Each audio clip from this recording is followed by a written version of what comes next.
you're in the world and joining us today on Pandemic Punditry's Marketing in a Pandemic. We are thrilled and honored to have Colin Anderson, the Managing Director of Brand and founder of Brand Courage with us, joining us from Singapore today. So today we're going to talk about branding in courageous times. And then boy, these are such times. Really happy to have you with us, Colin. And I know that you were a managing director of Ogilvy for a while as well. You have a very sort of extensive and accomplished background in terms of your field. So might be useful to our listeners to sort of and viewers to sort of get an idea of your background and sort of what you've been doing in the last few years.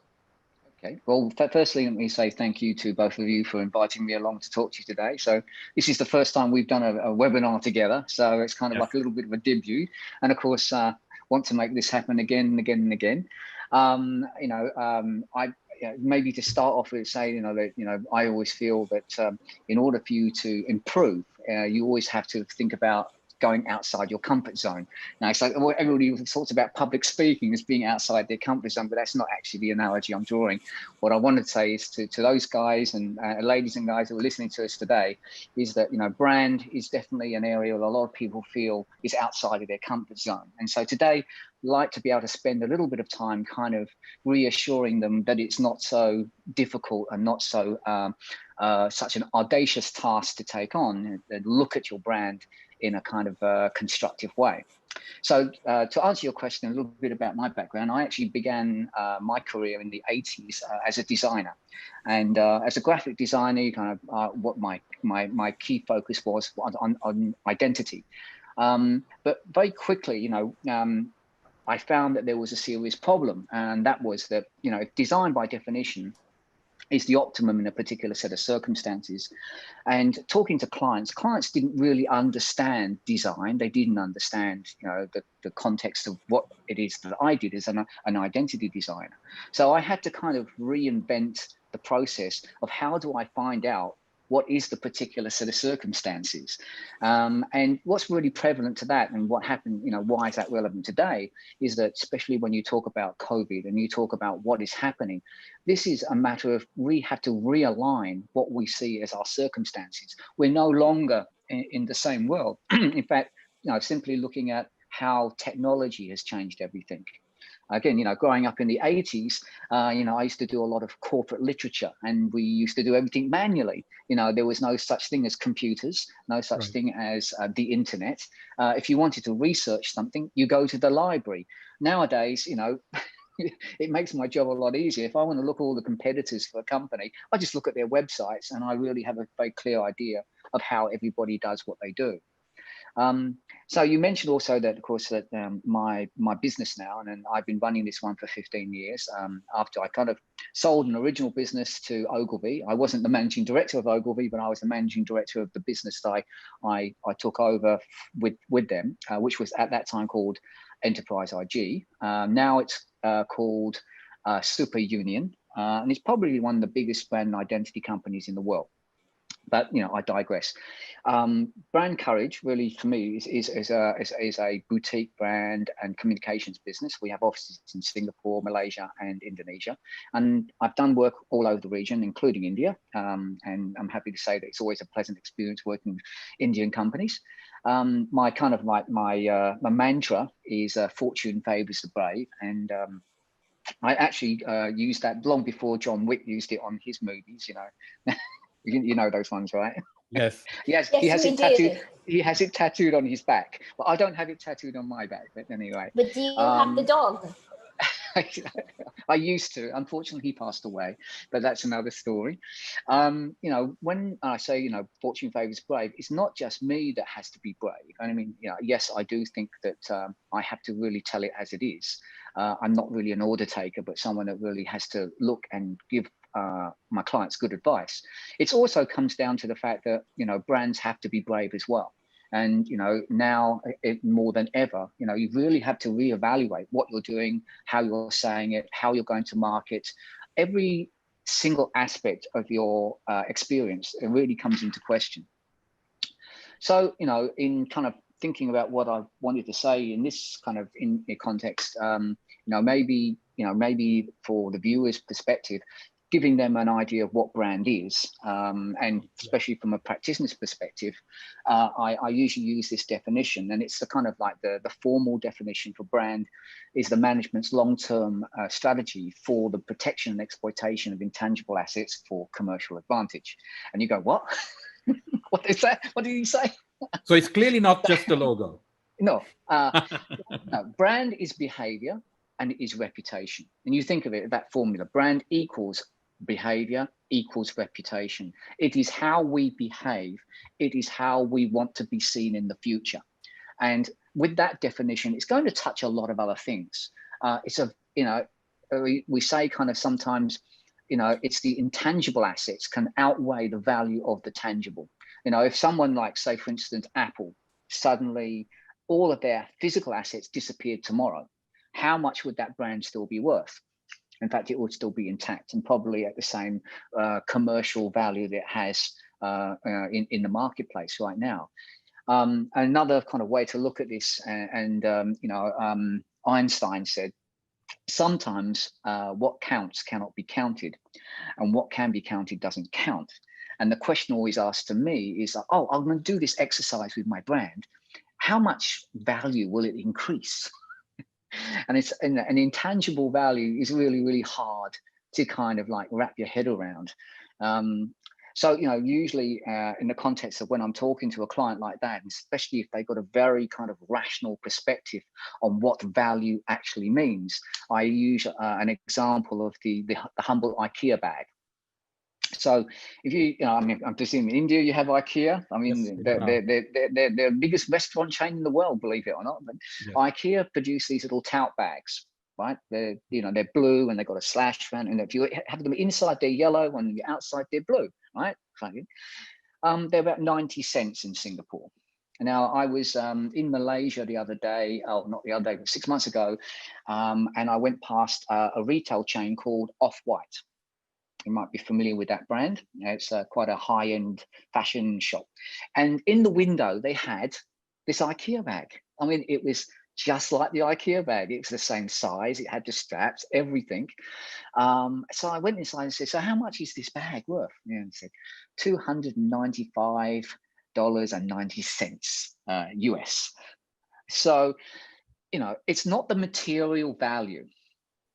It's the fact that it has a label on it, that suddenly the humble 90 cents IKEA bag becomes worth $295 US. Okay. So it's not that you can just stick a price tag on it and it works. How does that kind of figure?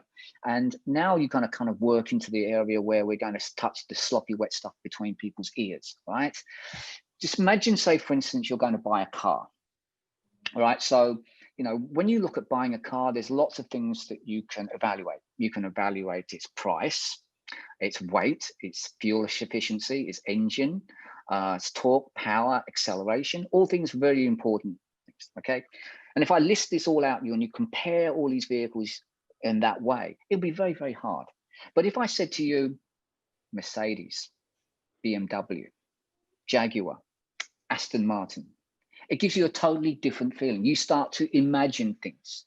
You start to have a thought in your head that comes maybe from your background, maybe from a past experience, maybe something that you admired. Maybe, I've always aspired to be this, or I've always had that and I've wanted this. And all these kind of things come to play. They are emotional things. And that's really kind of where that brand resides. I'll give you an example. I was meeting up for lunch with an Indian friend of mine, and it's pouring with rain in Singapore. And I usually ride a motorbike. So if I'm going to go to his house in the rain, I'm going to definitely get soaked. Anyway, he offered to pick me up in his car. I've never actually been in his car. And so my girlfriend and I were walking downstairs and we kind of just guessed. He said, so what car do you think he drives? And my girlfriend said, I think he's an Audi. He's kind of like he likes the German precision kind of cars. I said, no. I think he's a very conservative. Maybe he's a bit kind of like tight with the money. I think it's a Toyota, right? Reliability, dependability. And I don't know, but here, all the cars here are all over $100,000 at least. And here, the only, you can only use them for 10 years, and then they had to be scrapped at zero value. So what you spend on a car very quickly diminishes over time. So guess what car you have? Can you give me a guess? Was it the Toyota or was it the Audi? I'd say Toyota. Okay. Karthika, what did you say? I'd say an Audi. Okay. Well, actually, it was a Maserati. I thought it was going to be outside of the question there. It's amazing. I mean, it's how you read people and how you think and what you think they like and what they're going to do can sometimes be very amazing, right? So, again, going back to this whole thing, it is kind of like it's the experience, and that's kind of what that brand stands for. What a brand is, it's kind of like an experience, so getting into his car, the smell of the leather, the feel of acceleration when he shot off, poof, like that. Well, okay, it's definitely not a Toyota.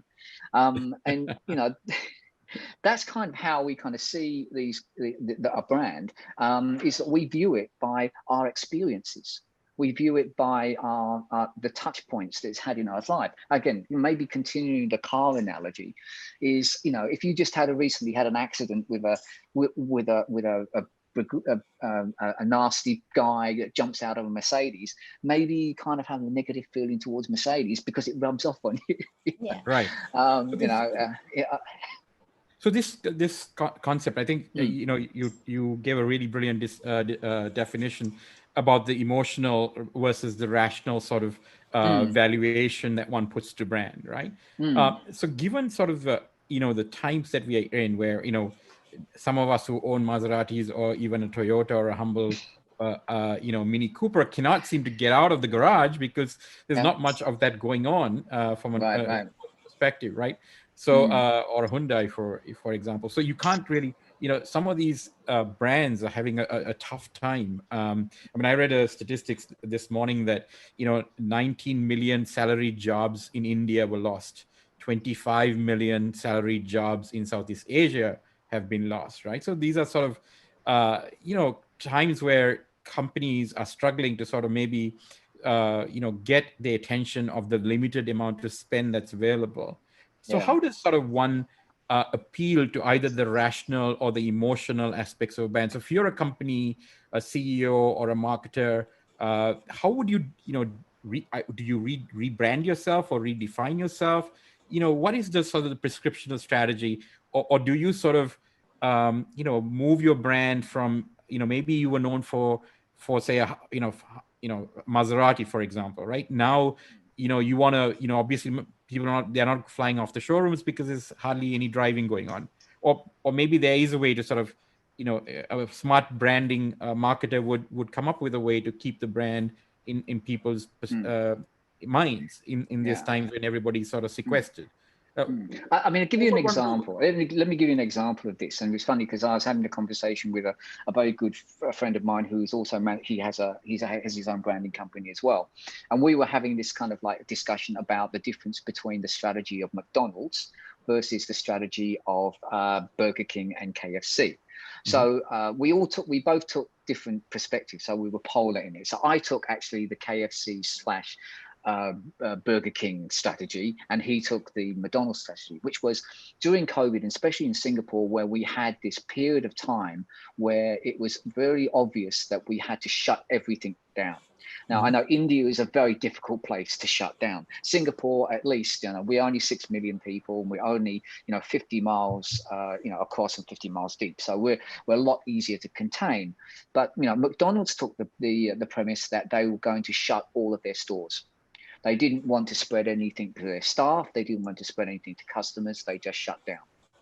However, the opposite was actually true of Kentucky Fried Chicken. They said they wanted to celebrate the fact that, we know that our customers were stuck at home, that they didn't have access to, all the normal things they'd had. They couldn't go out and dine. So come and get your takeaway food from us, and we'll keep you happy. So, which strategy is right and which strategy is wrong? After the fact, when you come back, actually McDonald's, bounced back, but has Kentucky Fried Chicken actually gained market share? because they were there with you going through that process? Or is it McDonald's were seen as the ones that were very altruistic, not caring about profit, but really looking to try to make sure that nothing was spread? And I think both strategies are actually valid. Right. So there isn't any rights or wrongs in this. And sometimes these things can backlash to you in different ways. I'm deliberately not answering the question, but it is like when you look at your circumstances, you have to consider what everybody else does within your business. I'm going to give you an instance, like when you are comparing yourself against your competitor and what strategy they're doing, it definitely will impact you. You cannot think of yourself as being alone. Some people have taken the taking a cause, for instance, so all this stuff about Black Lives Matters, people are jumping on the bandwagon. Oh, we do this. Why? Because they're trying to get attention for their brands. They're trying to stand out. I was talking to a friend the other day about what Ben and Jerry were doing in England, and he was specifically there, and he said something about how Ben and Jerry were talking out against the UK government, who said that they wanted to stop all of these people coming across the border from France, illegal immigrants. Yet actually, when you look at it and their practices in the US, they were actually recently prosecuted by the US government for using unregistered illegal labor in the US market and paying them and treating them irresponsibly. So, if you're going to take a course, you better make sure that you're really committed to that cause. Don't do it as something that is superficial, something that you kind of think, oh, it's a marketing angle, But if you are who you are, if you can be true to who you are, and I'm going to get into that a little bit later, because your question is a little bit complex to answer because you haven't got all the bits yet. Right. But to premise that, I would say that you need to have something that's very compelling, and it has to be absolutely true. So what I'm saying, a compelling truth is both of those things. And if you can get that right, whether we are in a crisis, whether we're in a COVID situation, whether we're some other thing, this is what really counts. This is what really means something to our consumers. So maybe, again, coming back to say, giving a difference between rational and emotional behaviors, I wanted to say that, a lot of times we think as business owners that everybody's thinking about our business, about our brands, but they're not, right? I usually use this kind of analogy, and I got this actually from a I think it was from McDonald's. It was a cup, and it had a picture of Homer Simpson on, and it had on the top, it said, "The thoughts of Homer."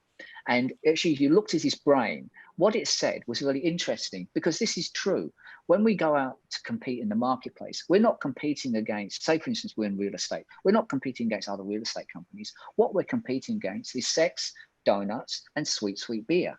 And that's exactly what was in Homer's head. And it's very true. It's like people aren't thinking about this. They're not kind of like in a kind of like an open mode. They're kind of like closed in their thoughts. They're thinking about something else. And, to give you kind of an idea about this, they say conscious versus unconscious. So conscious works at about 20 bits per second.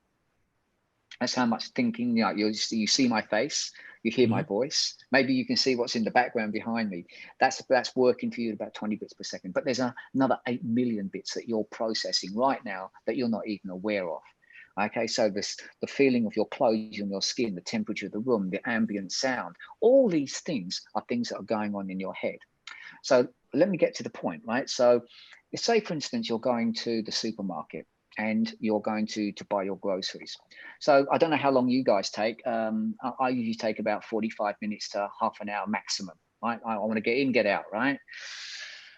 If you had to choose every single product on your list, it will take you about 8 hours. The reason why it only takes you half an hour is because you've already made up your mind. So you have to think in the context, even say in COVID, that you are competing with a whole bunch of stuff that are already automated. There's already a whole bunch of things that are already there. And you're going to have to create something very meaningful, very compelling in order to get that cut through. So, I've done a lot of packaging design. So packaging design is like, we call it the last 3 feet or the last meter where you can get someone to change their minds. But, you know, in terms of the customer, what they're buying a lot of times is they're not buying a product, they're buying something that they imagine is part of their life. So you kind of got to fit into them. You've got to understand what they think, how they feel in order to really be relevant. So sometimes when I work with clients, I say to them, so imagine that you're a superhero. I say, what is your superpower? And I try to get them to kind of reveal to me what is really compelling and what is really true. And it's not an easy thing to find. So if you're out there and you're a brand owner, you have to really think very, very hard about this question. And you know, it comes down to the question about why. So it's why me? Why am I relevant? Why choose me? And there's a lot of things that obviously work against you. When I think about the worst strategies ever, I actually don't think about commercial things. I actually think about movies. So you think about Star Wars, right? So I don't know if you guys are Star Wars fans. Oh yeah, I am. Big We're fan. both nerds, so yeah. You both know, so am I. So you know, so here it is. You know, the Imperial, right? You know, death. You know, you got Darth Vader. You got all these guys, and they invent the Death Star. So the Death Star is the one thing that's going to kill all the rebels and terrorize everybody. But unfortunately, there's always a weakness, you know, and the rebels somehow come along and they find that weakness, they exploit that weakness, and they blow it up. So what is the strategy that the Imperial depart with? Build a bigger Death Star. And guess what? The rebels find the weakness, they blow it up. And what they do? We're going to build the Death Planet. Yeah, that will do it. There's a problem here. Can you see the problem with their strategy, right? They're thinking along the same lines all the time. In COVID, we're going to have to change the way we think. Apple used to actually have a strategy or a stat line, which I used to love, called Think Differently. And it's kind of that's kind of where it has to be. And again, just do another little story. You think about Charles Darwin. He said that it isn't the strongest or the smartest of any species that will survive. It's that is the most responsive to change. Yeah. Yeah. Okay, you got a question? Yeah, actually, Colin, I had an interesting question because you were talking a lot about brands and what value the brands can provide, etc., and the difference between rational and emotion, right? It's interesting because I think when COVID broke, Sundar Pichai, the CEO of Google Alphabet, he wrote saying, in this unprecedented moment, we feel a great responsibility to help. So how can brands help? And follow-up question to that is, how can you then create an effective brand that is seen as being helpful? Right. So the trick here is how do I help but not look like I'm trying to help because I want something out of it?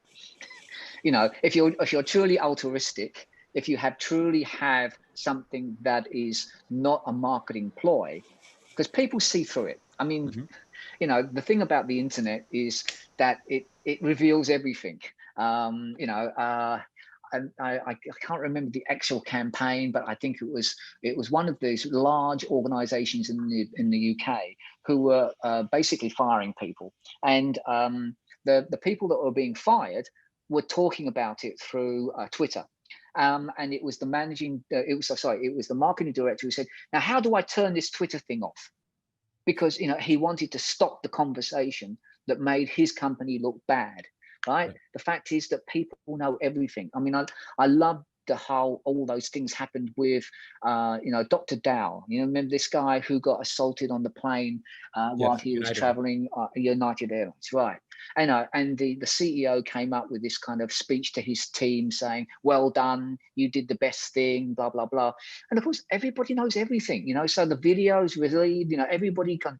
And it comes down to, well, is that a good thing for the brand when they suddenly their share price took a big dive? That's not a good thing, is it really? So, authenticity becomes a really important characteristic of your brand plan. And you don't plan it just because it's COVID. You plan it because you're going to have to live past COVID and past the next crisis and the next crisis and the next crisis, right? So being authentic to yourself is really important. And I say, sometimes, how do I find what is my voice? What is my authenticity? What do I really mean? And in a general context, business only has two things to do: to innovate and to market. That's it, right? Everything else doesn't count. So if you're going to do this and you think that's my role as a brand owner, or as a business owner, as an asset owner, whatever it is that I'm in the business of, that's what I'm there to do: to find innovation, to innovate in my space, and to take that to the marketplace. And brand actually is the driving force for both. If you think about, you decide on, this is the type of business I am, this is what I am committed to, therefore these are the things I'm going to do. So, yes, jumping on a cause, great idea, but make sure that it really is what you believe in, and it's not some fake thing that has been dropped up by the marketing department.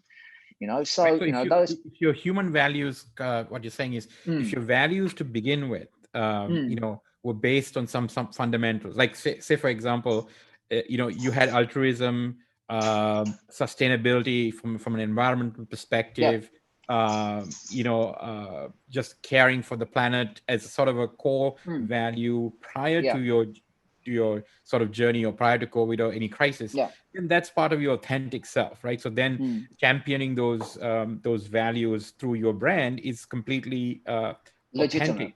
authentic, and legitimate, right? But this sudden, and what you're cautioning against, I guess, is in this narrative is that sudden adoption, unless it's sort of core to your values, of causes, however popular they may be at the time, maybe it's detrimental to your overall brand if it can't be sustained by behavior, action, and past history.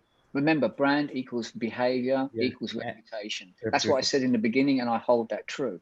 I mean, one of the ways of being able to find the solution to this, and especially in COVID where things have been slow, is to take the time to really, look at yourself under the microscope, to really re-examine those values. And one of the ways you can do this is to walk in the shoes of your consumers. Walk through their shoes, see it through their eyes, and see how you look and how you appear. Online gives everybody a plethora of choices. So again, ask the question, why this brand, why this company, why this service, why this offering? And we were talking earlier about, mystery shopping, and, mystery shopping is also a kind of way. And there's a show that I love in the US and UK where it's the undercover boss. And the undercover boss goes in as a worker. He's wearing a kind of disguise and he has a false identity. And he's usually a lowly worker who goes into the factory and starts working with his people, but they don't know it's him. And the funny thing is that what he discovers is always, he discovers people that are on brand and he discovers people that are not on brand. Those people that are on brand they espouse the values that he put in as the founder of that company, and they live that day in, day out. And then he meets other people that unashamedly go run against that, and they are doing detriment to his brand. So of course, when he's finished this thing and he reveals himself, ta-da, I'm really the secret boss, those people that have done really well in his eyes are usually rewarded. And those people that obviously haven't, then, the consequences are different for them. But what is interesting is that within your own company, within your own business, there's probably a lot of things going on that you're not aware of. And, until you kind of are able to evaluate it at that sort of shop floor level, you're not really going to be in touch with everything. So walking through the shoes of the customer is almost like saying, what happens when people complain? Right. So, Colin, there's actually an interesting question from one of our attendants. Yeah. Chris Langwall. Hi, Chris. Thank you for your question. Us, Chris. So he's basically saying he'd love to pick your brain on the gap that exists between human values and purchasing behavior, right? Because what he's saying is, in settings such as focus groups, people answer one way, but the moment they're in front of a supermarket shelf, their buying behavior doesn't reflect their focus group answer. And how can a brand help close this gap? Okay, because what you're doing there is you're probably asking the most obvious question, and people lie. They don't always tell the truth. Focus groups are always interesting because there's also a group dynamic. So people feel a little bit intimidated to say what they really mean in front of everybody. So you've got to find another way of being able to find out what people think other than just the humble focus group and asking the obvious questions. Sometimes what I tend to do, especially in a focus group, is I'm asking questions that unearth their real motivations. You know, you've really got to delve into what people see in what it is that they're purchasing. And you know, this is not a simple question to answer because, again, it depends a lot on the product. It depends on the group of people. There's a whole range of different variables involved. But I would say in the first instance, if you're getting a difference between human values and the purchase behavior, it's because people are lying about it. So you've got to find a way of making people be able to tell the truth without necessarily being judged or that they are revealing something to you that they don't want to, you know, and this goes very deep into the whole way you research a brand and what the brand is worth and how it is valued. And that's why, you know, Secret Shopper is a really interesting way to go because it's revealing secret behaviors. You know, the same shopper can perform different types of kind of responses on different days. So it's completely infuriating to anybody that's expecting it to be kind of, you know, one size fits all, or we're trying to make everybody conform to a certain behavior difference. You know, I never look at demographic, I look at psychographic, and I try to understand the thinking behind people. What do you read? What car do you drive? Where do you live? What values do you have? What kind of family background is there? You know, all those things can add up to a different kind of look or how you profile your ideal customer. And you know, that's why I'm saying, you know, sometimes by doing this kind of customer journey is a way of being able to step through it in a very kind of methodical way to make sure that you plug the holes and close the gaps. You know, say, for instance, if you're a coffee shop and you're going to, you know, launch a new product, you know, how do you do that? Do you consult with the customers first? Do you show them what you have in mind in the terms of flavors, the packaging? They try it, they get involved in it, you know, so that when the product goes to launch, they have some kind of like empathy for it? Or is it that you don't? You just, here it is, do you like it? Now, there's two very different approaches. And again, you know, when you think about research, you think about how you then talk to customers, I don't ask them the most obvious questions. Like, say, for instance, if I'm a hotel, what did you think of the bed? What did you think of the F&B experience? Maybe you ask the question, what is the most fantastic holiday you've ever had? And then you'll get a very different emotional response, one that is maybe more authentic, more honest, and more useful. Because then you can think, okay, if they really think like that, then I have to do this. And it's not going to be a literal translation. It's going to be something where you have to think a lot harder.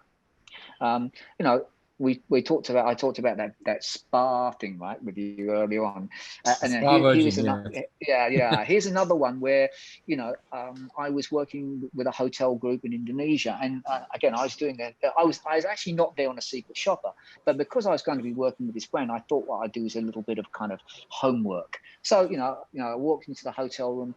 God, there's a pubic hair in the bathtub. You know, there was a dead cockroach underneath the sink.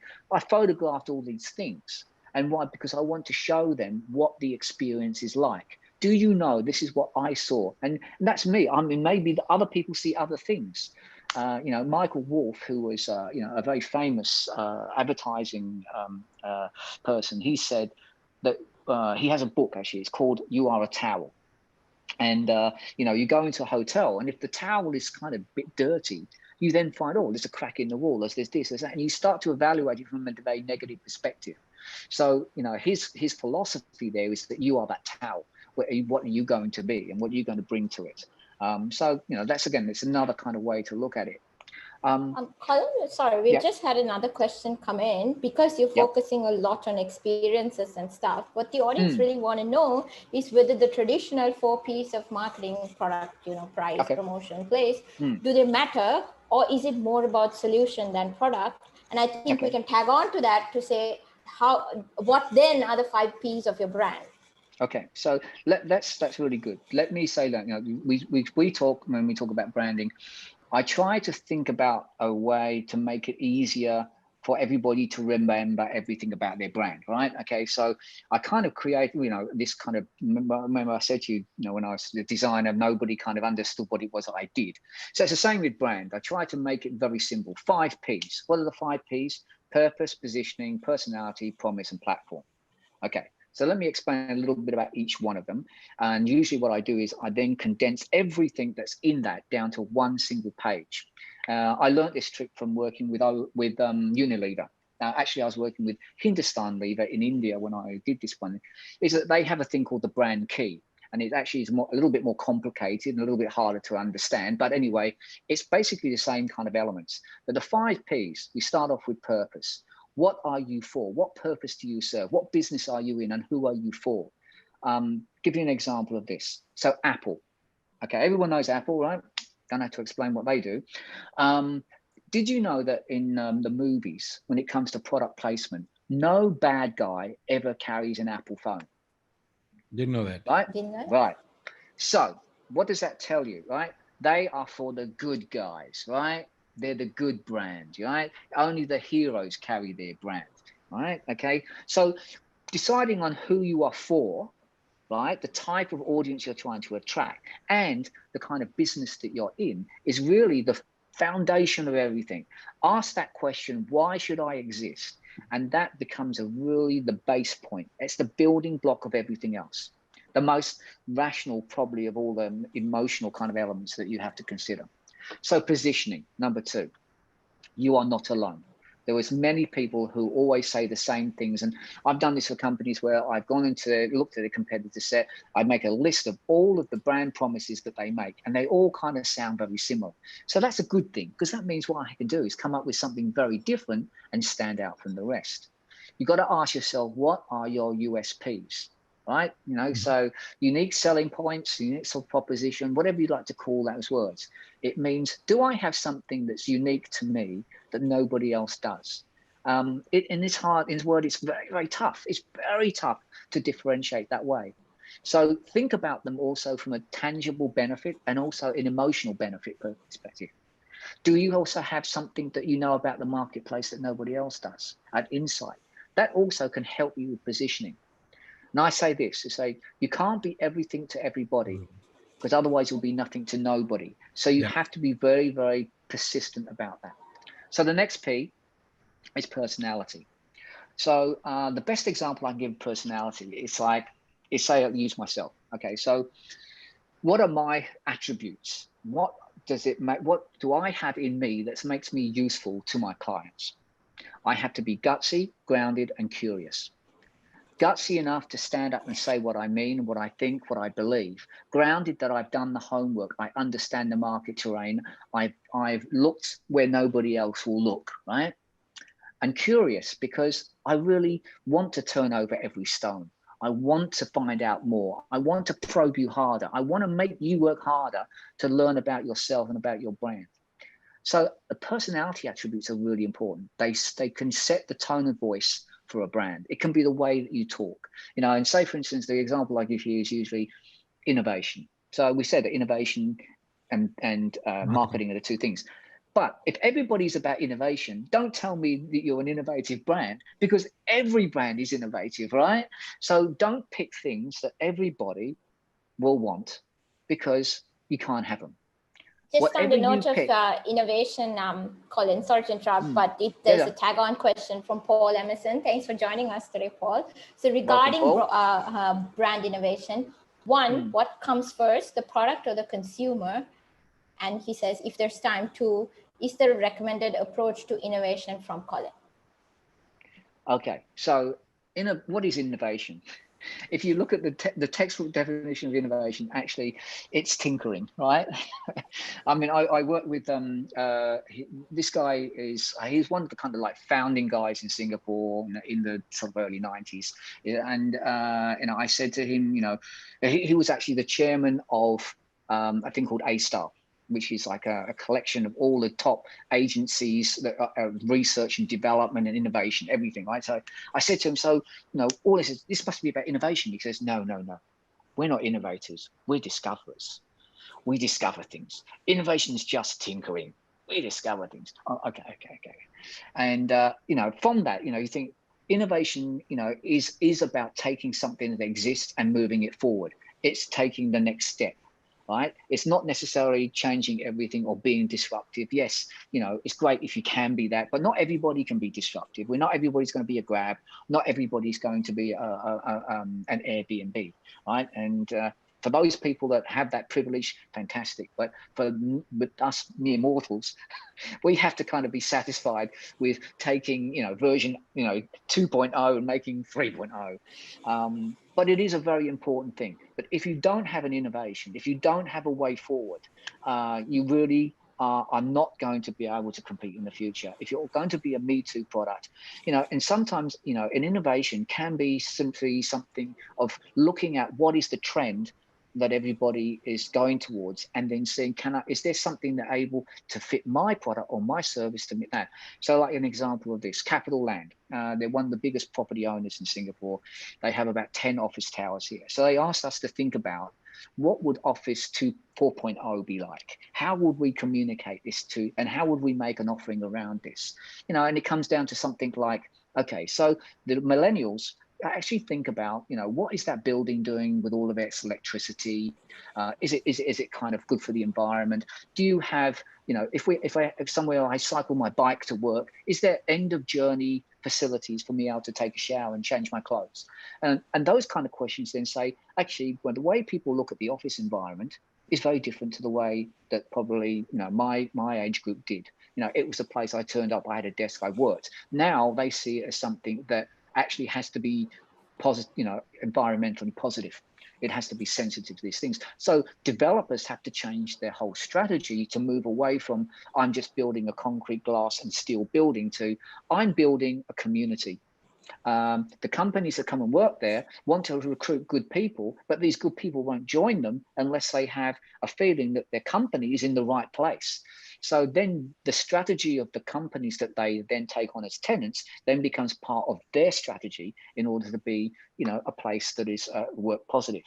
So you can see, it's kind of, everything's connected to everything else, and you can't avoid, that kind of like the thing, innovation, marketing, they're kind of in a cycle. They're linked together. They're indivisible as such. Okay, so I was just talking to you about purpose, positioning, personality, promise. So this is where it kind of comes together. Now I mentioned to you something called compelling truth, and to me that's really like the crux of it. Is what is your mantra? What is the narrative? What is the story behind your brand? And I had a couple of young guys that came to me the other day who had invented a superfood product, and they said, look, we come up with the packaging, we come up with a name, we got all the everything. He said, but we don't have a story.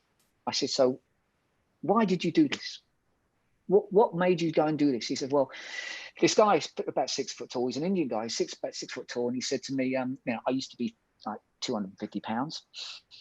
And I said, look, you're kidding me. You're like, really? He goes, yeah, well, because I changed my diet, because I started to look at superfood as a way of me being able to change my physique and change my health and change my outcomes. And he said, and it was easy. It's easy. So I said, I want to tell other people it's easy. I said, well, there's your story. That is the story of your brand. That's the authenticity. You are the story of that brand. And so telling that story, then he becomes a real brand, not just a marketing ploy, not just another product on the shelf. Here is somebody that's done something and he's done it himself, and he wants to share that with you. And it makes a great video. It makes a great story. It makes a compelling truth, right?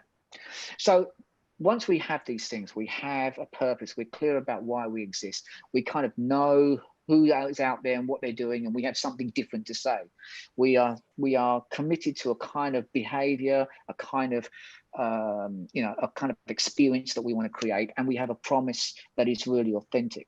Then you're ready to say, okay, let's go to market.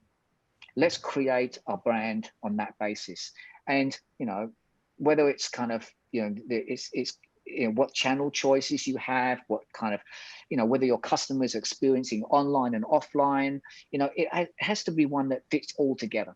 And it's that kind of thing where you start to look across all your touch points to try to find that wherever people meet you, whenever they see you, they get that same feeling inside of them, that it's universal. And, like say, for instance, it can be visual, it can be verbal, even down to things like, say, for instance, the complaints. How you deal with a complaint can be a defining moment. American Express, I'm just about to cut up my American Express card again, but, they're fantastic at service recovery. That's one of their strongest points, but people don't realize this, right? So, if you look at the different channels there are, 61% people are looking online. 17% is broadcast material, 9% is through gaming. That's a huge opportunity space for certain types of products, that their audience is gaming. I was watching a movie the other day where these terrorists were talking to each other, but they were using it through the gaming console, and that's the way they were able to get things, so, it's a real way of being able to talk to customers. Broadcast radio is only 8%, and print medium, where I grew up on, is only 6%, so online has become a huge media consumption. But then you look at online is not one place, it's a million different places. How do you decide on how to put your ad or your messages in that right place? If you've got the right message, then it's how are you going to reach the right audience? And that, again, is a huge kind of stumbling block for a lot of people. But, again, I say, if you think about who are you for, and you consider what kind of things they look at, what interests they have, this kind of informs you about the media choices. So, it is a little bit of a mechanical process to begin with. We got things like you're going to have to review everything that you have in your brand. You're going to have to do an audit of that. You're going to have to look at your competitors, go to their websites, write down all the things that they say, because that tells you what not to say. You're going to have to think about what drives that business. What is your vision for the future? And align that to the kind of behaviors that you want to have, not just for yourself as the business owner, but also for all of your staff and your team. And a huge part of work that I do is internal engagement, because that thing says, the boss says, oh, we're going to be empathic, but then you get down to the shop floor and people are definitely not that. They don't give a shit, right? Colin, sorry to interrupt you, but there's sort of a tag-on question from one of our participants, SK Sharma. Thanks for joining us today. So what essentially he's asking is, SMEs, especially during these times, really can't afford to do a proper brand study or a rebranding exercise. And is there a simpler, more cheaper way, for this process? And can they rebrand with that same effect that you're talking about? Okay. All right, so everything I just described doesn't cost a lot of money, okay? If you are to evaluate yourself, it doesn't cost you anything except your own time. And during COVID, this is the time to navel gaze. Look at yourself. Walk through your customer's shoes means you really look at your own processes and systems. You look at everything. And is it aligned to the vision that you originally had for that business? Again, that doesn't cost anything. Looking at, say, for instance, the drivers of the business, understanding the USPs, that doesn't cost you anything. As an SME, you can do all of these processes on your own with a very little cost. Looking at your competitors, looking at their websites, understanding what you're saying versus what they're saying. No cost. You can do it yourselves. So this is a DIY kind of version of what I call brand DNA. But at the end of the day, this is the things that if you can't afford to do a brand evaluation using someone outside, a lot of these things actually are intuitive and you can do them yourself, right? So to answer that question, it doesn't really cost a lot of money to do these things. It's just the time and effort. And if you're having downtime, this is the best time to do it. you know. So, Spot on, Colin. I think a lot of people, I think what I'm hearing, I've been listening very intently and not asking many questions today, which is very unusual for me. As people who've been regular viewers will tell you. But I was just mulling through, and it's really fundamentally, if you look at it, and it starts from your premise of how you define brand as is amalgamation of behaviors and reputation.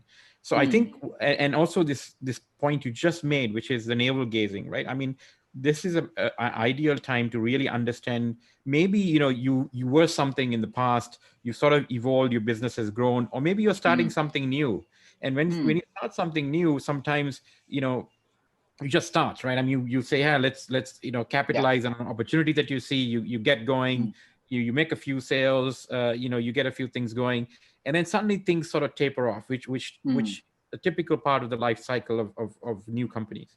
And that's fine. I think that will be a great time to sort of reevaluate and say, hey, what are we really about? Okay, that opportunity that we kind of started, yeah, that gave us 5-10 customers, maybe get us to a certain point of revenue. Those things are now tapering off. It doesn't seem like they're resonating with people that we want to chase. And maybe what I think what you're advocating and are saying that people do, and maybe on a more frequent basis than they think, is to sort of continuously like reevaluate. What are we? Who are we trying to address? What is that market that we're trying to do? And what do we want to be? Because in the time that you started and the time that you've sort of progressed, competitors have also moved into that space. Others have come in and said, me too, maybe, or I'm different from Colin Anderson or Lavindra, right? So you have to sort of figure out what are the competitors have, because they be maybe a lot more competitors there than you think. And I think one of the things that this whole pandemic has done, and this whole virtual world, is that we think our competitors are the shop next door, when in fact it's a country away or a continent away, right? Because today you can buy anything anywhere, right? And people forget that, and people think, oh, my competitor is the person I've been competing for the last 10 years, and in fact, that person is no longer your competitor. Your customers are buying from somebody from another country. Yeah, and I think that realization, that sort of self-assessment is needed, and I think you've given some great points to us to sort of ponder, and I think look at really crucial. Look at say, for instance, what happens during COVID. I mean, in Singapore, there was a boom in terms of being able to buy food online. So who is the competitor? In fact, if you look at it, actually, it's not restaurants competing against each other. Actually, what it is Grab Food, and we have Food Panda here. You have different ones there, right? They were taking 35% of the market. They were taking away the value out of the restaurants. That's their profit margin. How the hell to survive? So in fact, what a lot of the restaurants started to do is to create their own way of getting the product to the customer. And as you know, I kind of, because I've become a vegan, it's like I only go to certain restaurants, and we have a good rapport with people in these restaurants, and they volunteer to give us all the food without any cost of the transportation. So you think it's not just necessarily just that you're competing a restaurant against another restaurant, or a food kind against another food kind. What you're actually competing, sometimes it's the mechanism of the business, and COVID has also created its own kind of way in which the whole ecosystem is become off balance. So it is a very complex story. I'm not saying it's simple or easy, and to say that, I would be undervaluing what it is that a lot of entrepreneurs have to go through. But if you look also at things that, even though we are in a difficult time, it's really important to bear in mind the fundamentals of business. And if you look at, and when I first kind of came into this business, many decades ago, there was a book which was called, I'm trying to think what it's called now. It's called, okay. How do I describe this then? I describe it basically was taking a sample of the top 100 Fortune 500 companies, and it compared it to the next 100 Fortune 500 companies. So from company from 1 to 100 went against company 199, to up to 100.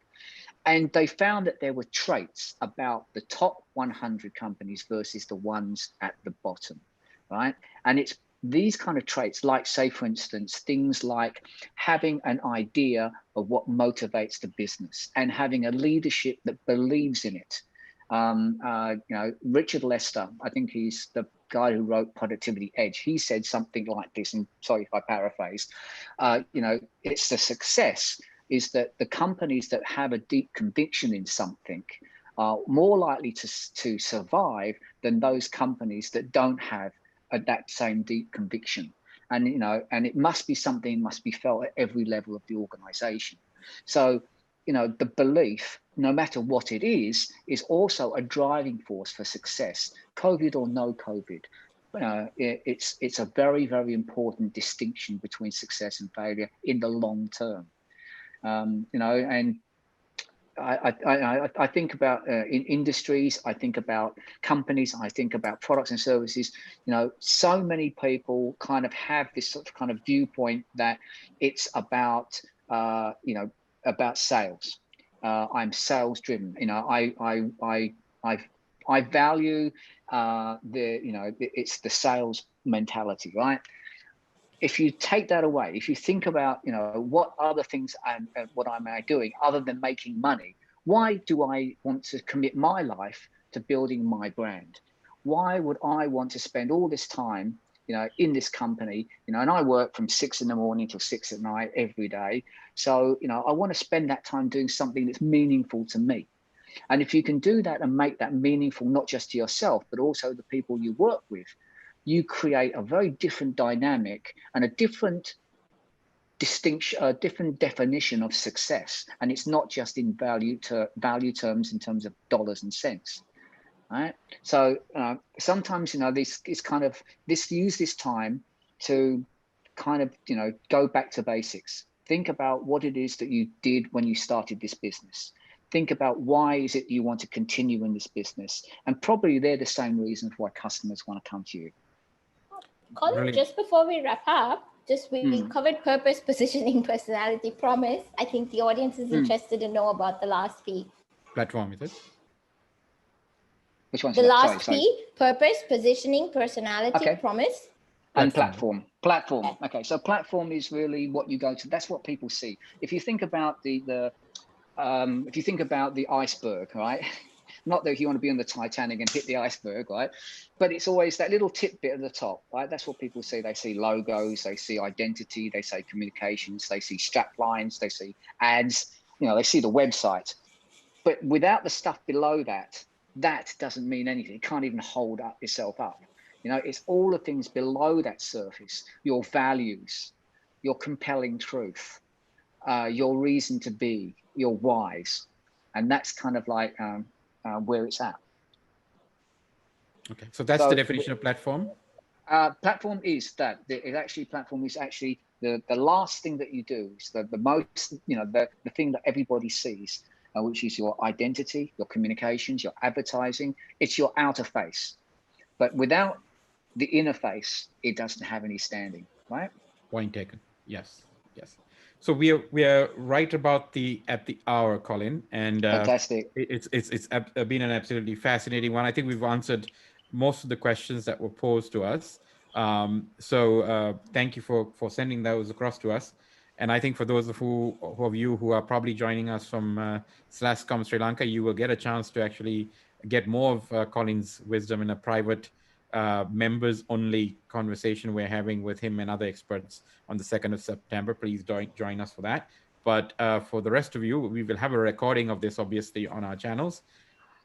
Thanks again to our main sponsor, Hatch, for making this happen. And Colin, thanks again for you. I mean, this has been a fascinating conversation. I've listened a lot more than I have asked questions today, frankly, and then Karthika finds that very amusing, frankly, because I've been learning a lot. So I usually keep my mouth shut when I'm learning. So thanks again, Colin. I think, in terms of sort of, the definition that sticks in my mind is the initial one is about behaviors and reputation. And I think people forget that how we behave, whether we behave as an individual or as a corporate entity, right? And the reputation that both behaviors create is essentially the cornerstones of our brand. And I think we sometimes forget that, right? And and figuring out how we want to behave or how we want to project and what is our core values, which is navel gazing that you so eloquently said that we should indulge in these pandemic times. I think is a very good starting point. And your key point there was that none of this needs to cost a lot of money. In fact, it costs a lot of time and introspection and reflection and asking, I guess, good and tough questions. Even if you're not asking them yourselves, get someone who's close to you to probably ask those questions. And I think another component here that you didn't mention probably and probably meant was you could always talk to customers for free as well, right? So you can always call your customers up and have a chat with them and say, hey, what made you initially buy from us, and are we doing a good enough job? And expect not so positive answers. And I think that should be. I think sometimes we're scared to ask our customers because we ourselves, in the back of the mind, I don't think we've really lived up to our own promise of delivering value. And, you hit the nail on the head there, and it is really hard sometimes to face those questions, and and to ask to ask customers what they really think. Again, it's not something you do straightforward. Like that question you said when we do the focus groups, you can't ask them, what did you think about the bed? What did you think about the food and beverage? Ask them the question like, what is the most fantastic holiday you've ever had? And then you're going to get an answer that you can work with, right? Correct. Very good point. Yes, exactly. Yeah, the good quality questions that not necessarily have an obvious straight answer. Correct. All right. Thank you so much, Colin. It's been a singular pleasure having you as usual and chatting with you. Look forward to our private one-on-one with the members of SLASCOM on the 2nd. But again, please give our regards and thanks to Ramona as well for everything on the high end. So thank you, everybody, and we'll catch you soon. We have another one this evening with Mark Metry, so it's a double head of Tuesday today. Look forward to seeing all of you then as well. Take care. Thanks, Colin. Thank you, everyone. Bye. Have a great day.